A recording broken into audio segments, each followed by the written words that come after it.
అభివృద్ధి అంటే విధ్వంసం చేయకుండా, ఇండ్లు కూలగొట్టకుండా కూడా చేయవచ్చు.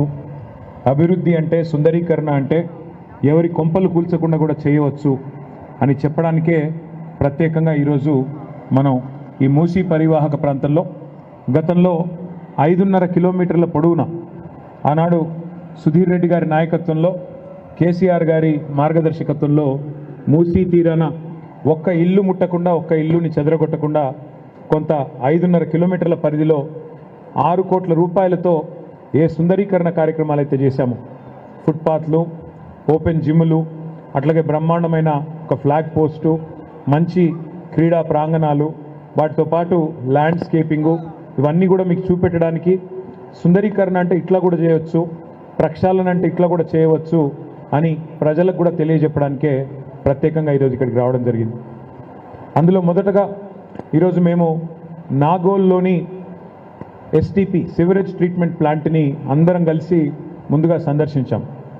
నాగోల్లోని సివరేజ్ ట్రీట్మెంట్ ప్లాంట్ ఎంత పెద్దది అంటే భారతదేశంలోనే అతి పెద్దదైన సివరేజ్ ట్రీట్మెంట్ ప్లాంట్ ఈరోజు ఎక్కడ ఉంది అంటే కేసీఆర్ గారి ప్రభుత్వంలో నాగోల్లో నిర్మించిన 320 MLDల ప్లాంట్ని ఇవాళ ఇప్పుడే మేము చూసి రావడం జరిగింది.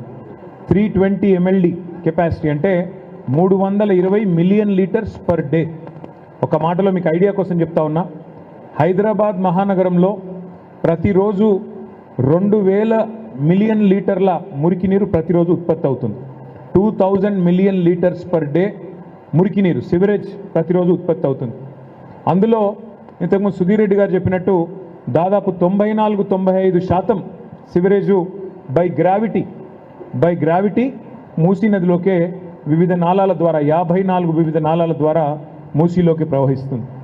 ఆనాడు కేసీఆర్ గారి ప్రభుత్వంలో మేము చేసిన ఆలోచన ఏంటి అంటే మూసీని ప్రక్షాళన చేయాలి, మూసీని జీవనదిగా మార్చాలి అనే ప్రణాళికకు పునాది పడ్డది కేసీఆర్ గారి ప్రభుత్వంలోనే.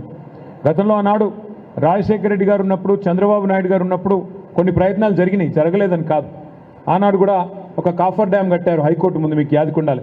అట్లా కొన్ని ప్రయత్నాలు చేసినారు. కానీ ఒక డీటెయిల్డ్ ప్రాజెక్ట్ రిపోర్ట్ తయారు చేసి, ఒక సమగ్ర ప్రణాళిక తయారు చేసి, మరి ఏ రకంగా మూసీని సుందరీకరించాలి, ఏ రకంగా తిరిగి మళ్ళీ మూసీని ఒక ఆహ్లాదకరమైన నదిగా తయారు చేయాలి అనే ఆలోచన కేసీఆర్ గారి నాయకత్వంలో మన ప్రభుత్వంలో ఆనాడు మనం స్టార్ట్ చేసిన తర్వాత అందులో 3 దశలు ఉంటాయి. మూసీని బాగు చేయాలంటే 3 దశల్లో చేయాలి. ఏదో మ్యాజిక్ అల్లావుద్దీన్ అద్భుత ద్వీపం ఏదో పట్టుకొని ఉఫ్ అంటే అయిపోదు. అందుకే ఏం ప్లాన్ చేసినామంటే ప్రతిరోజు 2000 MLDలు మురికి నీరు ఏదైతే ఉత్పత్తి అవుతున్నదో అందులో ఎంత ట్రీట్మెంట్ చేస్తున్నాం మనము అని చెప్పి ముందుగా అధ్యయనం చేసినాం.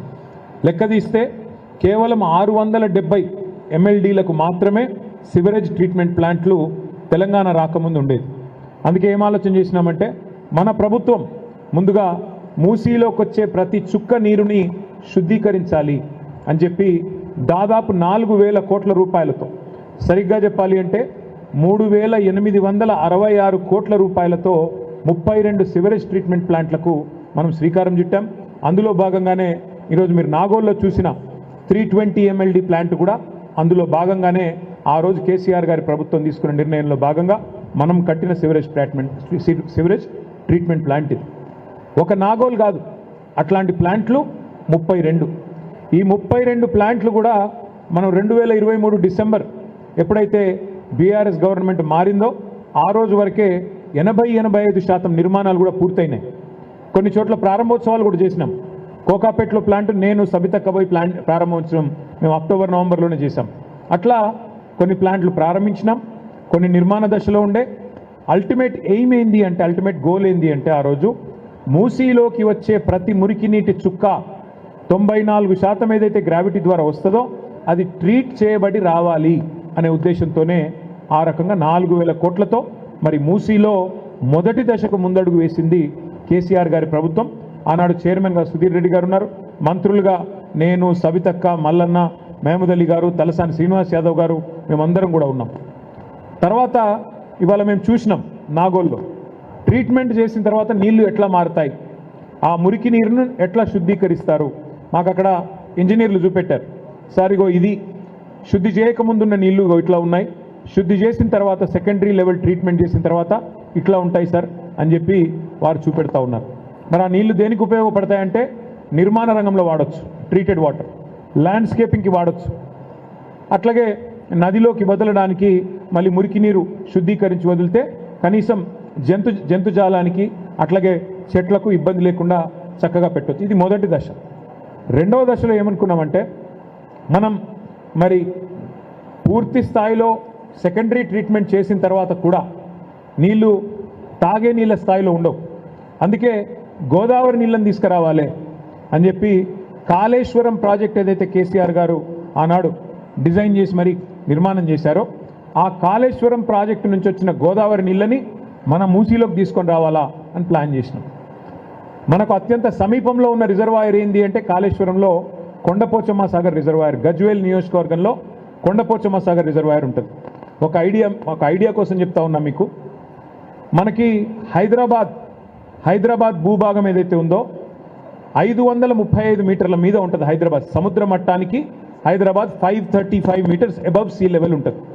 కానీ కొండపోచమ్మ సాగర్ 618 నుంచి 620 మీటర్ల పైన ఉంటుంది కొండపోచమ్మ సాగర్. కొండపోచమ్మ సాగర్ యొక్క కెపాసిటీ 15 టీఎంసీలు. 15 టీఎంసీలు అంటే 15 హుస్సేన్ సాగర్ల సామర్థ్యంతో సమానం, 15 ట్యాంక్ బండ్ల సామర్థ్యంతో సమానం. అందుకే ఏమనుకున్నామంటే 618 మీటర్లు 620 మీటర్ల పైన ఉండే కొండపోచమ్మ సాగర్ నుంచి మనం గ్రావిటీ ద్వారానే, ఎందుకంటే అది పైన ఉంటుంది, నెత్తి మీద కుండబెట్టినట్టుగా పైన ఉంటుంది, గ్రావిటీ ద్వారానే మన గండిపేట చెరువులకు నీళ్లు తీసుకొస్తే గండిపేట చెరువులకు వెళ్ళి మూసీలకు నీళ్లు ఆటోమేటిక్ వచ్చేస్తాయి. వచ్చేసిన తర్వాత ఎప్పటికీ కూడా మూసీలో శుద్ధమైన నీళ్లు ఉండాలన్న ఉద్దేశంతో కొండపోచమ్మ సాగర్ నుంచి గండిపేట చెరువుకు నీళ్లు తెచ్చే ప్రాజెక్టుకు కూడా ఆమోదం తెలిపింది కేసీఆర్ గారి ప్రభుత్వమే. మే 2023 సంవత్సరంలో ఆనాడు క్యాబినెట్లో మేమందరం మంత్రులుగా ఉన్నాం. కేవలం 1100 కోట్ల రూపాయలతో గోదావరి నీళ్లను గండిపేట చెరువులో పోయడానికి కూడా ప్రణాళికలకు ఆమోదం తెలిపింది కూడా కేసీఆర్ గారి ప్రభుత్వమే. అయితే మూసీలో ఒక విచిత్రమైన పరిస్థితి ఉంటుంది.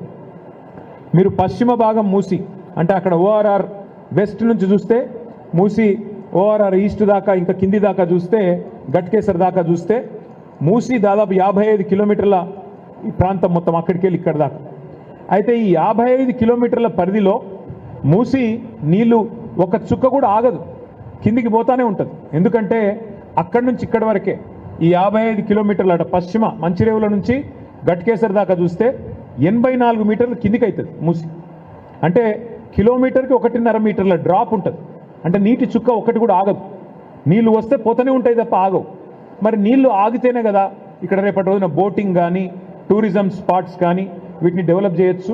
ఏం చేయాలని ఆలోచన చేస్తే 15 బ్రిడ్జిలు మంజూరు చేసి మూసీ మీద అటుకెళ్ళి పోవడానికి రావడానికి 15 బ్రిడ్జిలు మంజూరు చేసి ఆ బ్రిడ్జిల కిందనే road bridge cum check dam కింద చెక్ డ్యాము పైన బ్రిడ్జు మంజూరు చేసింది కేసీఆర్ గారి ప్రభుత్వం.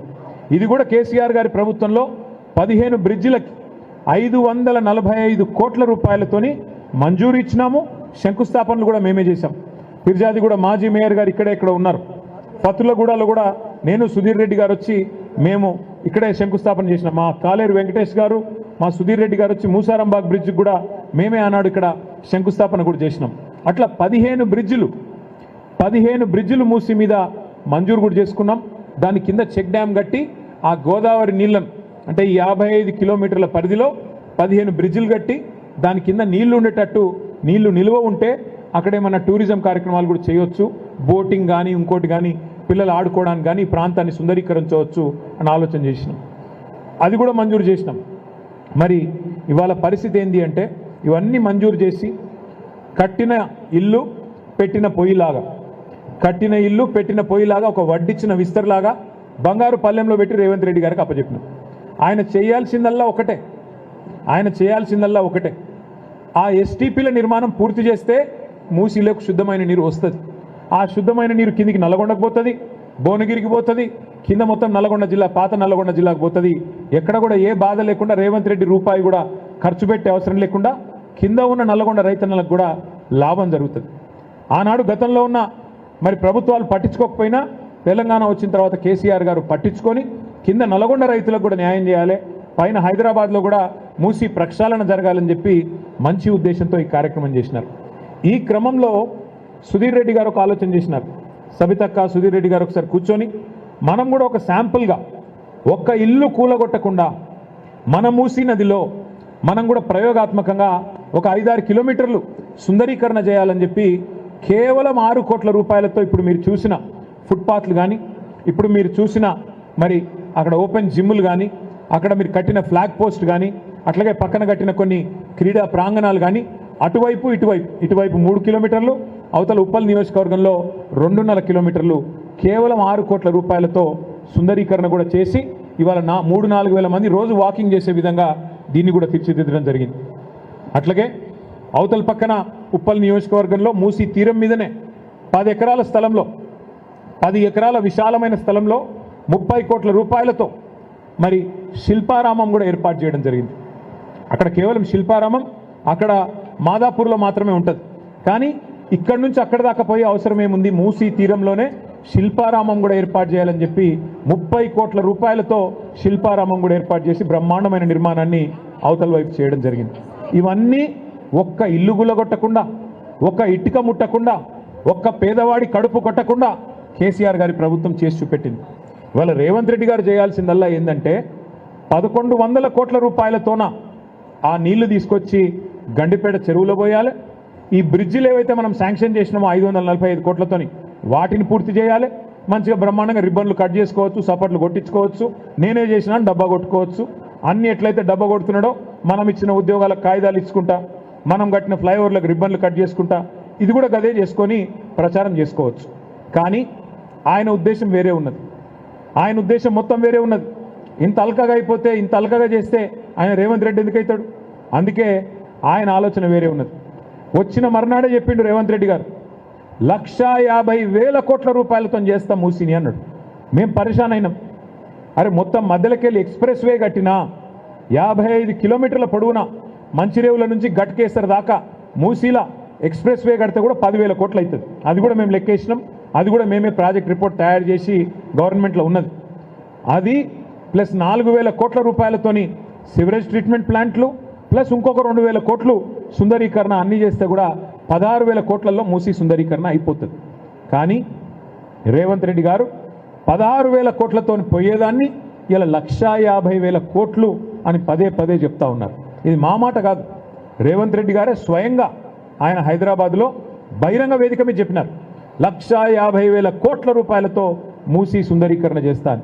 మేము అసెంబ్లీలో అడిగినాం, అయ్యా మరి 1,50,000 కోట్ల ఖర్చు అంటే ఒక డీటెయిల్డ్ ప్రాజెక్ట్ రిపోర్ట్ ఏమన్నా మీ దగ్గర ఉందా? సమగ్ర ప్రణాళిక ఉందా?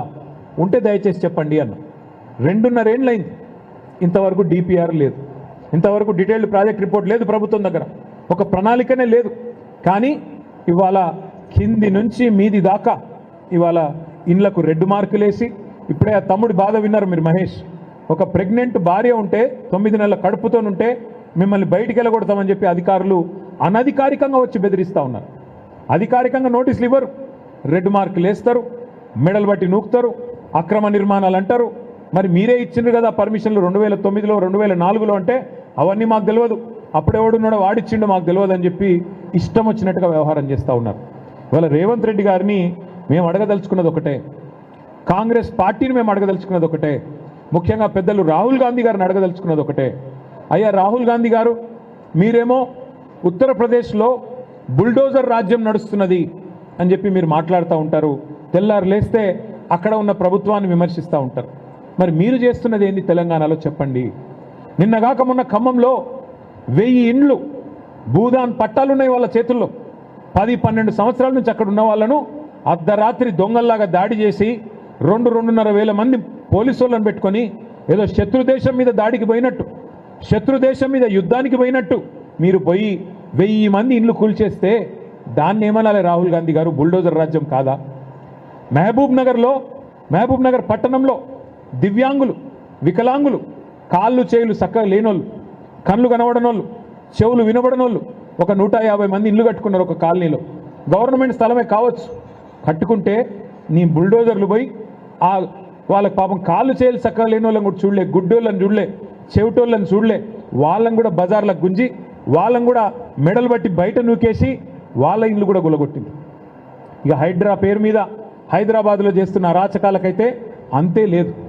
ఏందయ్యా ఇది అని అడిగితే ఇవి బఫర్ జోను, ఇది ఎఫ్టీఎల్ అని మాట్లాడతారు. వాళ్ళు అడుగుతున్నారు, ఇవాళ ఎవరెవరైతే బాధితులు ఉన్నారో వాళ్ళు అడుగుతున్నారు, అయ్యా పర్మిషన్లు ఇచ్చింది మీరు, రిజిస్ట్రేషన్లు చేసింది మీరు, పర్మిషన్లు ఇచ్చింది మీరు, ట్యాక్సులు కట్టించుకుంటున్నది మీరు, కరెంటు బిల్లులు కట్టించుకుంటున్నది మీరు, మరి అట్లాంటప్పుడు ఇవి అక్రమం ఎట్లయితాయి? సక్రమమే కదా అంటే సమాధానం చెప్పేవాడు లేడు. ఏమనంటే కేసీఆర్ కట్టించిన డబల్ బెడ్రూమ్ ఇళ్ళకు ఒండ్రి అవి ఖాళీగా ఉన్నాయి, మేము మిమ్మల్ని మెడల్ బట్టి అళ్ళకు నూకుతామని చెప్పి బెదిరించుడు తప్ప ఇంతవరకు సమాధానం రావట్లేదు. రేవంత్ రెడ్డి గారిని ఈ రాష్ట్రంలోని పేదల తరపున, రాష్ట్రంలోని మీరు ఎవరెవరు ఇళ్ళైతే గులగొడుతున్నారో వారందరి తరపున నేను ఒకటి అడుగుతా ఉన్నా, రేవంత్ రెడ్డి గారు నీకు చిత్తశుద్ధి ఉంటే సమాధానం చెప్పు. నీ ఇల్లు స్వయంగా ముఖ్యమంత్రి రేవంత్ రెడ్డి ఇల్లు కొడంగల్లో మీరు కోస్గిలో ఇల్లు కట్టుకున్నారు. కోస్గిలో మీరు కట్టిన ఇల్లు రెడ్డికుంటలో ఉన్నది, తాలాబ్లో ఉన్నది, అది కూడా చెరువులో ఉంది. వాస్తవమా కాదా చెప్తావాను ముందుకొచ్చి? నేను రేవంత్ రెడ్డిని సూటిగా అడుగుతా ఉన్నా, నీ ఇల్లు స్వయంగా ఇలా రెడ్డికుంటలో కోస్గిలో ఉన్న మాట వాస్తవమా కాదా? రేవంత్ రెడ్డి గారు మీరు సమాధానం చెప్పండి. ముఖ్యమంత్రి గారి సోదరుడు అనుముల తిరుపతి రెడ్డి, ఆయన ఇల్లు దుర్గం చెరువు ఎఫ్టీఎల్లో ఉంటుంది. కానీ ముఖ్యమంత్రి గారి ఇల్లును మాత్రం ఎవడు ముట్టడు, హైడ్రా రాదు, ఇంకొకటి రాడు, ఎవడు రాడు, ఏ అధికారి రాడు, అంత ధైర్యం వాళ్ళకి లేదు. అట్లాగే మంత్రులు పొంగులేటి శ్రీనివాసరెడ్డి ఇల్లు బఫర్లో ఉంటుంది, మంత్రులు డాక్టర్ వివేక్ ఇల్లు బఫర్లో ఉంటుంది, కేవీపీ రామచంద్రరావు ఇల్లు బఫర్లో ఉంటుంది, మీ చీఫ్ విప్ పట్నం మహేందర్ రెడ్డి ఇల్లు హిమాయత్ సాగర్ చెరువు మధ్యలో ఉంటుంది. ఇవి ఏవి కనబడాయట, వీటిని మాత్రం ముట్టడానికి అధికారులకు ధైర్యం లేదు, హైడ్రా కళ్ళు కనబడతలేవు. కానీ గరీబోడైతే పేదవాడైతే పర్మిషన్లున్నా, ఫీజులు కట్టించుకుంటున్నా, రిజిస్ట్రేషన్లున్నా, ట్యాక్సులు కట్టించుకుంటున్నా, నీ ఇష్టం వచ్చినట్టు ఇవాళ కూలగొడతానంటే పేద ప్రజలు వదిలిపెట్టారు. రేవంత్ రెడ్డి గారు నిన్ను, నీ రాహుల్ గాంధీని తప్పకుండా సందర్భం వచ్చినప్పుడు కుర్చీ మడత పెట్టి, ఇలా కుర్చీలో కూర్చున్నాను ఎగురుతున్నావు, అదే కుర్చీని మడత పెట్టి నిన్ను తరిమి తరిమి కొట్టే రోజులు కూడా దగ్గరలో ఉన్నాయని చెప్పి కూడా నేను హెచ్చరిస్తా ఉన్నా.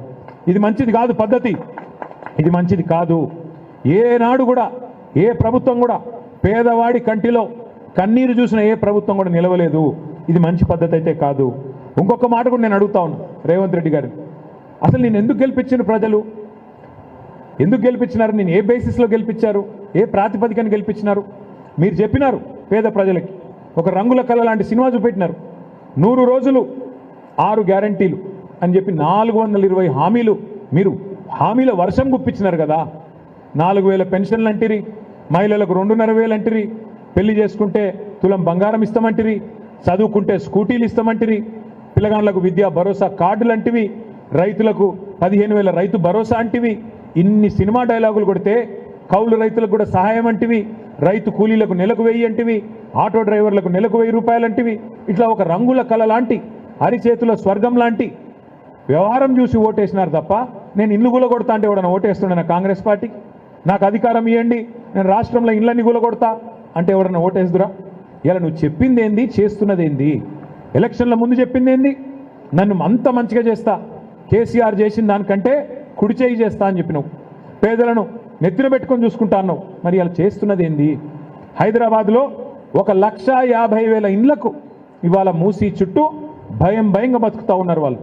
ఎప్పుడు వస్తుందో ప్రభుత్వం, ఎప్పుడు బుల్డోజర్లు వస్తాయో, ఎప్పుడు కూలగొడతారో అన్నట్టుగా వాళ్ళు భయంతో బిక్కుమని ఇలా చూస్తూ ఉన్న పరిస్థితి. అందుకే అది చూపెట్టడానికే బుల్డోజర్ రాజ్ ఎట్లుంటుంది ఇవాళ రేవంత్ రెడ్డి రూపంలో, డెవలప్మెంట్ బీఆర్ఎస్ డెవలప్మెంట్ మోడల్ ఎట్లుంటుంది ఇదే మూసీలో చూపెట్టడానికే మా సోదరులు సుధీర్ రెడ్డి గారి ఆహ్వానం మేరకు మేమందరం కూడా ఇవాళ మీ అందరి దగ్గరికి ఇక్కడికి వచ్చినాం. అందుకే దయచేసి నేను కోరుతా ఉన్న ప్రభుత్వాన్ని, ముందు మీరు ప్రజలకు ఇచ్చిన హామీలు నెరవేర్చండి. మహిళలకు చెప్పినారు మీరు 2,500 ఇస్తామన్నారు, బడ్జెట్లో డబ్బులు పెట్టండి. మీరు చెప్పారు పెద్ద మనుషులకు 4,000 పెన్షన్ ఇస్తాం 100 రోజుల్లోని, డబ్బులు పెట్టండి. ఈరోజు మార్చ్ 6వ తారీఖు 5వ తారీఖు ఈ రోజు వరకు రైతు బంధు పడలేదు. కేసీఆర్ గారు ఉన్నప్పుడు డిసెంబర్లో రైతు బంధు పడేది, ఇవాళ ఇప్పటి వరకు మరి రైతు బంధు పడ్డ పరిస్థితి లేదు. అది ప్రతిపక్షంలో ఉన్నప్పుడేమో ఇదే రేవంత్ రెడ్డి గారు ఆ రోజు ఎన్ని మాటలు చెప్పినారు ఒకసారి గుర్తు తెచ్చుకోండి. అయ్యప్ప సొసైటీలో కొన్ని నిర్మాణాలు ఆనాడు కొత్తగా వచ్చిన ప్రభుత్వం మరి కొన్ని డెమాలిషన్ చేస్తే ఇదే రేవంత్ రెడ్డి గారు మాట్లాడినారు, తెలుసో తెలియకనో పేదలు కట్టుకుంటే రెగ్యులరైజ్ చేయాలి కదా, ప్రభుత్వం అన్నాక పేదల పట్ల కనికరం ఉండాలి కదా, అక్రమమైన సక్రమమైన అందులో ఏమైనా తప్పులుంటే సరిచేయాలి కదా అని శుద్ధులు చెప్పింది ఇదే రేవంత్ రెడ్డి గారు. అక్రమ నిర్మాణాలను కూడా సక్రమంగా రెగ్యులరైజ్ చేయాలి కదా, క్రిమినల్ వేస్ట్ కదా, అందులో సిమెంట్ ఉంటుంది, ఇటుకలు ఉంటాయి, స్టీల్ ఉంటుంది, అంతా వేస్ట్ అవుతుంది కదా అని మాట్లాడింది ఇదే రేవంత్ రెడ్డి గారు. మరి ఈరోజు ఆయననే ఇష్టం వచ్చినట్టు వేలాది ఇండ్లు ఈ రాష్ట్రంలో కూలగొడుతుంటే బీఆర్ఎస్ పార్టీ మాత్రం చూస్తూ ఊరుకోదు.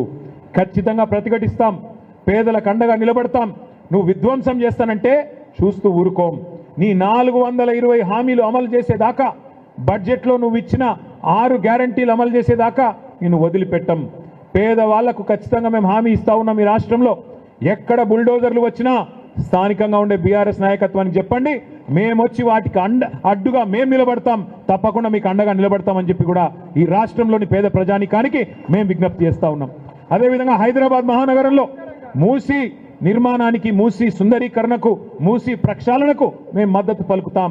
కానీ మూసీ పేరిట లూటీ చేస్తానంటే మాత్రం తప్పకుండా అడ్డుకుంటాం. మూసీ పేరిట పేదల పుట్టగొడతానంటే తప్పకుండా అడ్డుకుంటాం, వదిలిపెట్టమనే మాట కూడా తెలియజేస్తూ పత్రికా మిత్రులను కూడా నేను కోరుతా ఉన్నా. మొత్తం 100% సివరేజ్ ట్రీట్మెంట్ ప్లాంట్ నిర్మాణం చేసింది కేసీఆర్ ప్రభుత్వం. గోదావరి నీళ్లను హైదరాబాద్ నెత్తి మీద కుండబెట్టినట్టు కొండ పోచమ్మ సాగర్కి తీసుకొచ్చింది కేసీఆర్ ప్రభుత్వం. ఇవాళ మొత్తం వడ్డిచ్చిన విస్తర్లాగా మూసీ ప్రక్షాళనను కూడా బ్రహ్మాండంగా రేవంత్ రెడ్డి గారి చేతుల్లో పెట్టి, అయ్యా మరి చేయండి, పూర్తి చేయండి అంటే అది చేతగాక 2.5 ఏళ్లు గడిచినా ఒక్క ఇల్లు కట్టలేదు హైదరాబాద్లో రేవంత్ రెడ్డి గారు. ఒక్కటంటే ఒక్క ఇల్లు నిర్మాణం చేయలేదు హైదరాబాద్లో. కేసీఆర్ గారు 1,00,000 డబుల్ బెడ్రూమ్ ఇల్లు కడితే నువ్వు ఒక్క ఇల్లు కట్టినావు హైదరాబాద్లో, ఇందిరమ్మ ఇల్లు అని. ఇలా మేము కట్టిన ఇళ్లకు రంగులేస్తున్నాడు పెయింటర్ బాబు. రంగులు మార్చి ఇవాళ ఆ ఇండ్లకు రంగులు మార్చి 3 రంగులు పూసి ఇది మాయి అని డబ్బా కొట్టుకునే ప్రయత్నం చేస్తున్నాడు రేవంత్ రెడ్డి గారు. నేను ఛాలెంజ్ చేస్తా ఉన్నా రేవంత్ రెడ్డి గారు, ఈ 2.5 ఏళ్లలో హైదరాబాద్లో ఒక్క ఇల్లు నువ్వు కట్టినట్టు చూపెడితే నేను శాశ్వతంగా రాజకీయాలు వదిలేస్తా అని చెప్పి నేను ఇవాళ సవాల్ చేస్తా ఉన్నా. ఇంకా 2.5 ఏళ్ళు మాత్రమే మిగిలింది నీకు.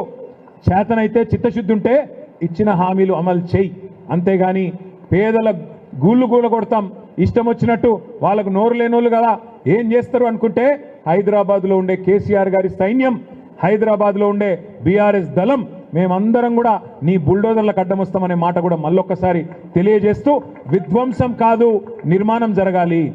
మీరు సుందరీకరణ చేయాలనుకుంటే కూడా ఒక్క ఇల్లు కూలగొట్టకుండా చేయండి, మేము కూడా మద్దతు ఇస్తాం.